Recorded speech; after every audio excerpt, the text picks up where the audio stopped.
Down through history, it'd be easy to argue the Pac-12 has produced the best quarterbacks, both at the collegiate level and then on into the NFL. We'll see what we've got for 2020 as we rank the top 5 quarterbacks in the conference. We got Michelle Gardner on the line from Arizona Republic to talk it up, and awaiting Tony Siracusa as well from Last Word on College Football. Michelle, let's run down your top 5 quarterbacks for 2020. I'll be interested to see what you got.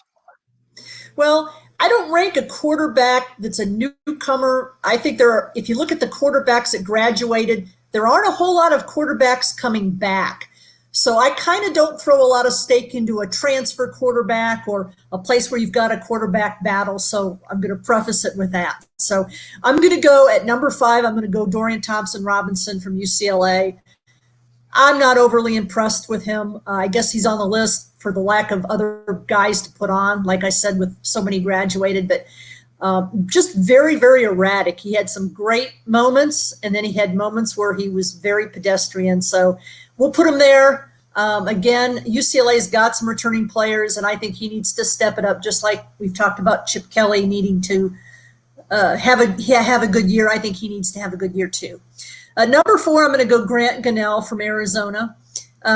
Sort of a newcomer, sort of not. Halfway through the season, Kevin Sumlin at Arizona started throwing him into the mix along with Khalil Tate. When he was on the field, he was pretty good. He was actually better than Khalil Tate was. So I'm going to go look at the body of work he had when he was the starter. He outplayed Khalil Tate. He was actually the starter on senior day instead of Tate. So I'm going to go with Gunnell at 4. Number 3, I'm going to go Jaden Daniels. I really, really, really like what he did as a freshman. I think this year is going to be really interesting for him because you've got a new offensive coordinator. Last year, the philosophy was be conservative and don't let him get killed because he had 2 freshman linemen in front of him. They were very, very, very conservative. Now you've got a new offensive coordinator in Zach Hill who basically is going to take off the reins. They're going to be a vastly different offensive team than what they've been. So I'm kind of projecting on what I think he can do now that he's going to be in an offense that's more suited to him. So I'm going to leave it at that. Number 2, I'm going to go Chase Garbers from Cal. When Cal struggled, it was because Garbers was hurt. And Garbers got hurt against Arizona State. Cal lost that game right at the end. I think Garbers was the team was 4-1 without him at quarterback. If he stays at quarterback and doesn't get hurt, Cal might be up there and might have challenged, Oregon for the North. So I'm going to really throw my stock into Garbers and what I saw from him when he was healthy. Number 1, I guess I have to go Keaton Slovis from USC, who was the freshman of the year last year. He needs to cut down his mistakes, had a lot of interceptions. There were some very brilliant moments, and he beat some very good teams, including Utah. He needs to cut down on the mistakes. That's the biggest bugaboo in his game, and I'll leave it at that. Yeah, we got to keep in mind, as you mentioned off the top, Justin Herbert, one of the top 5 players drafted in the NFL, at the top 5 or 6 or 7, something in that range. Jacob Eason, Washington, another NFL-ready quarterback, at least physically, certainly can play at that level. Tyler Huntley was one of the top quarterbacks in the Pac-12, leading the Utes to 2 consecutive Pac-12 championship games. He's gone. Anthony Gordon from Washington State, prolific passer in that offense, and Khalil Tate, who at one point was emerging as a star, as one of the top rushing quarterbacks in the last 10 or 15 years in college football. Those guys are all gone. As we mentioned off the top, Tony, this has been one of the most prolific positions in college football. Pac-12 quarterbacks, you could argue the conference has produced more legendary players at this position than any other. When you look through the NFL, you find, dotted throughout the last 20, 30 years, Pac-12, Pac-10, even going way back, because I'm old enough to do it, Pac-8 quarterbacks. There's a lot of them there. And as you pointed out, the league just lost 6 starting quarterbacks from last year's rosters. And so, when you look at them this year, there's a lot of unknowns. There's a lot of new talent coming in. But, for instance, I put in, he didn't quite make my cut for the top 5, But to me, you got to put in Anthony Brown at least in the conversation. As he transfers from Boston College to Oregon, had injuries last year, but he's got 4,700 plus yards passing over his college career, and he was better than what Oregon was going to go with in terms of Tyler Slow in terms of replacing Justin Herbert. So he's getting at least an honorable mention from me, at least of being in the conversation. Because when you lose 6 quarterbacks out of the league, you're dealing with a lot of inexperience coming in. Number 5, if we're going to go there, I put Dorian Thompson-Robinson from UCLA. And it was hard to even put him on the list, frankly, because he is too mistake prone still, tends to fumble, tends to try to do too much, but he's got 4,000 yards passing in less than 2 full seasons. So I give him a little bit of edge there with that number. Number 4, I've got Chase Garbers from Cal. Like we talked about, he's got 2 years total, and he's got over 3,200 yards passing. And, he's doing it where he's averaging 8 yards a completion, which isn't that much. It means they're doing a lot of dink and dunk, but also because Cal has not had the talent to go downfield in the 2 years that Garber's been there. He's handicapped by not having a lot to work with, frankly. Number 3, I'm going with Jake Bentley at Utah, the grad transfer from South Carolina.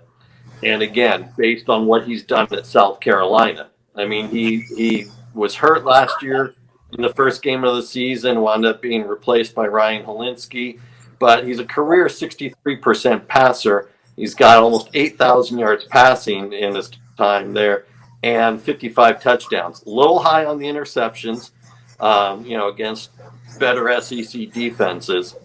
Number 2, I've got Jaden Daniels from Arizona State. I like this kid. I really do. I mean, he's only had 2 interceptions last year, the 17 touchdowns, 60% completion rate, highly skilled, can run the ball, can throw out of the pocket, can throw downfield. Didn't have great stats in the Sun Bowl, but did have the decisive touchdown in Arizona State's win over Florida State there. I like the kid. I'm high on him. For Pac-12 fans, I hope he stays 2 more years. I wouldn't be surprised if he doesn't. If he only stays the 1. I see Michelle telling me, he's got 1 more and that's it. But I like the kid. And then number 1, I've got Keaton Slovis. This guy did everything you could ask for, from him last year. Came in week 1 against Fresno State when JT Daniels got hurt. Theoretically, chased JT Daniels off the roster and into the transfer portal, but Daniels probably actually isn't really going anywhere, and will still wind up back at SC because he's still sitting in the portal because he's not going to be able to get a waiver. 3,500 yards, 71% accuracy on his completion percentage. I mean, that's just stunning. He had a great left tackle in front of him, protecting them. He had Austin Jackson, who wound up, of course, being a first-round draft pick in the NFL. He had Michael Pittman, a wide receiver, another first-round pick. So he had talent, but the kid made the most of it. You look at those last 2 games of the season, 900 yards passing and an 80% completion rate with 8 touchdowns and no interceptions in the last 2 conference games of the season. So he'll be a sophomore, and he's my number 1 pick at quarterback. Running down the top 5 quarterbacks in the Pac-12, we got Michelle Gardner on the line from Arizona Republic, Tony Siracusa from Last Word on College Football, and comparing lists with myself.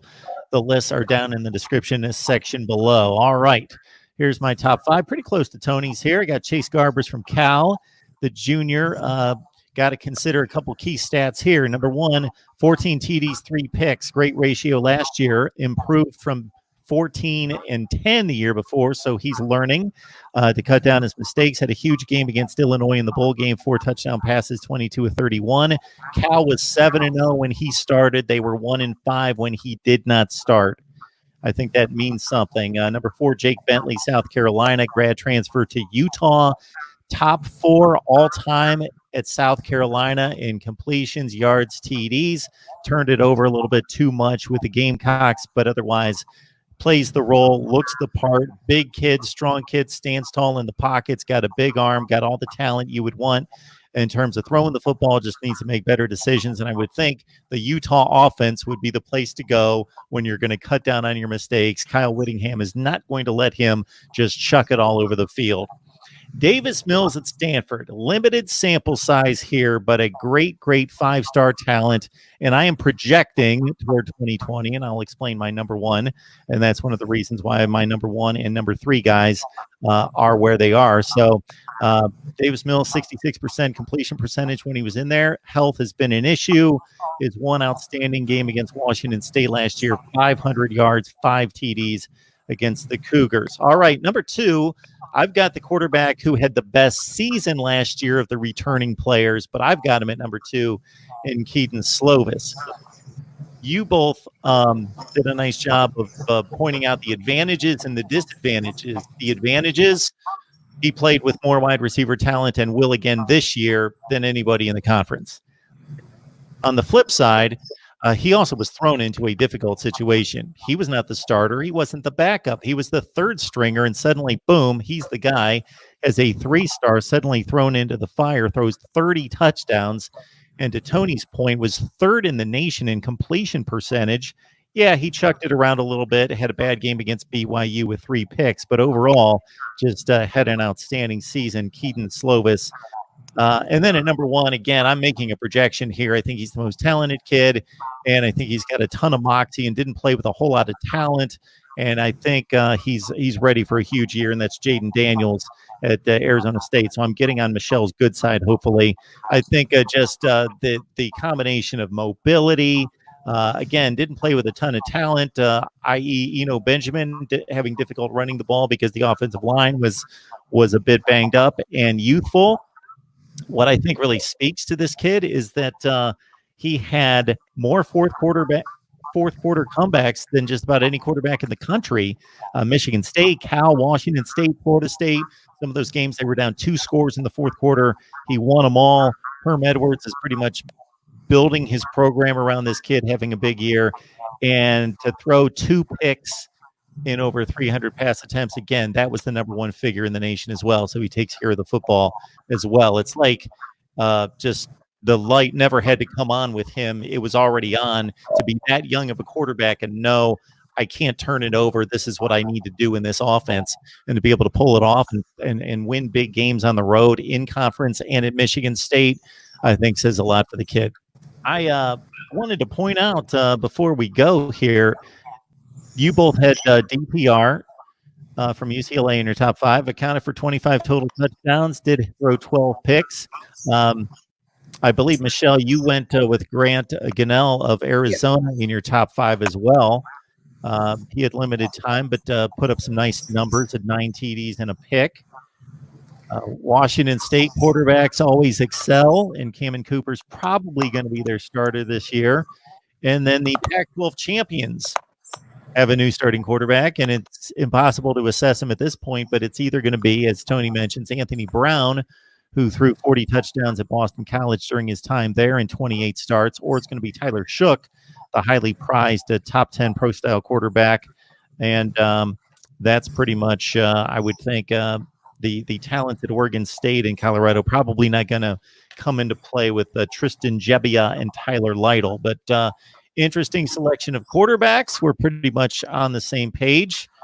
Unless you two have a parting shot or two, I'll give you the floor. Well, I'm just going to say, like I said, let's see. I'm glad that you like Jaden Daniels. I like him too, obviously. But the new offense, I think that's going to be a lot of fun for people to watch for. We're not going to just say, hold the ball and don't get killed back there. I mean, he's going to be able to run, and he's going to be able to do the things that he does best, which most people did not see last year. And even watching spring practice, they've got some little razzle-dazzle stuff in there too. I think people are going to be very entertained. All right, Tony, Michelle, thank you so much for stopping by, breaking down the top 5 quarterbacks in the Pac-12.